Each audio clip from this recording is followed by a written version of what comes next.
Assalamualaikum warahmatullahi wabarakatuh. Perkenalkan, nama saya Indah Husnul Khotimah dari Prodi PIAUD. Semester 2 Lokal A akan menjelaskan materi tentang teori konstruktivisme dan humanisme dalam pendidikan. Ya, yang pertama ada teori konstruktivisme.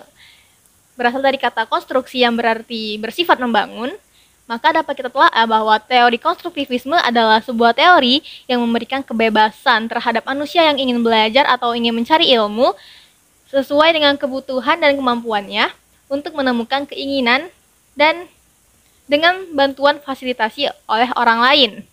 Teori konstruktivisme adalah suatu teori yang dikembangkan dari teori belajar yang dikemukakan oleh Piaget yang menegaskan bahwa pengetahuan dibangun dalam pemikiran anak melalui asimilasi dan akomodasi. Asimilasi adalah penyerapan informasi baru dalam pikiran, sedangkan akomodasi adalah menyusun kembali struktur pikiran. Karena adanya informasi baru, sehingga informasi tersebut memiliki tempat tertentu dalam suatu susunan otak. Teori ini memandang bahwa seorang peserta didik selaku individu yang selalu memeriksa informasi baru yang berlawanan dengan prinsip-prinsip yang telah ada dan merevisi prinsip-prinsip tersebut apabila sudah dianggap tidak dapat digunakan lagi. Hal ini memberikan implikasi bahwa peserta didik harus terlibat aktif dalam kegiatan pembelajaran.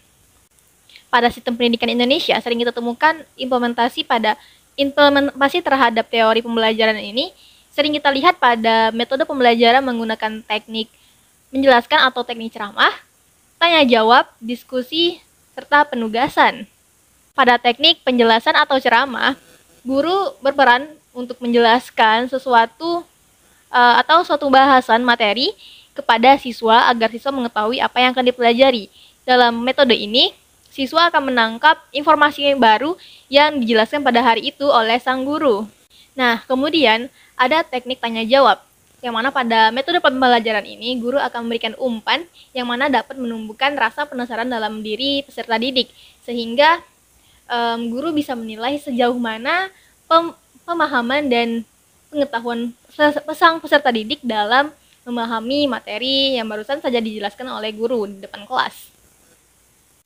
Setelah guru mengadakan sesi tanya jawab antara siswa, kemudian terjadilah diskusi antara siswa dengan siswa maupun siswa dengan guru, yang mana metode ini bertujuan untuk meningkatkan sifat kritis yang ada pada diri anak sehingga anak dapat mengembangkan pengetahuan dan pemahamannya terhadap materi ajar yang dijelaskan pada hari tersebut. Nah, setelah dilaksanakannya serangkaian kegiatan pembelajaran tadi, yakni penjelasan materi, sesi tanya jawab, diskusi, kemudian guru akan melakukan evaluasi kepada peserta didik melalui pemberian tugas. Pemberian tugas ini bisa ditujukan secara individual maupun kelompok pada peserta didik untuk mengukur sejauh mana kemampuan peserta didik dalam memahami materi pada hari tersebut. Sehingga guru memiliki tolak ukur dalam penilaian dan barangkali bisa menjadi acuan untuk si guru tersebut dalam meningkatkan performa mengajar pada siswa di pertemuan selanjutnya. Nah, kemudian kita lanjut ke materi yang kedua, yakni teori humanisme. Humanisme adalah suatu konsep belajar yang berfokus pada sisi perkembangan individu, yang mana teori ini bertujuan untuk menentukan kemampuannya dan bagaimana cara pengembangan karakter itu. Adapun teori ini bertujuan untuk memanusiakan manusia. Oleh sebab itu, teori belajar humanistik sifatnya lebih abstrak dan lebih mendekati dengan kajian filsafat, teori kepribadian dan psikoterapi dibanding dengan psikologi belajar. Kata lain, proses pembelajaran dianggap berhasil jika siswa telah memahami lingkungannya dan dirinya sendiri, dan siswa telah mencapai aktualisasi diri secara optimal, yang mana diharapkan dengan adanya metode pembelajaran seperti itu dapat membangkitkan jiwa eksplorasi peserta didik dalam mengamati bidang-bidang pelajaran dan hal-hal yang ia sukai di lingkungan sekitarnya. Sehingga dengan dilaksanakannya metode pembelajaran tersebut diharapkan Peserta didik dapat dengan mudah menemukan minat bakatnya sehingga ia tidak lagi bingung dalam menemukan jati diri dan mengeksplorasi dirinya sendiri.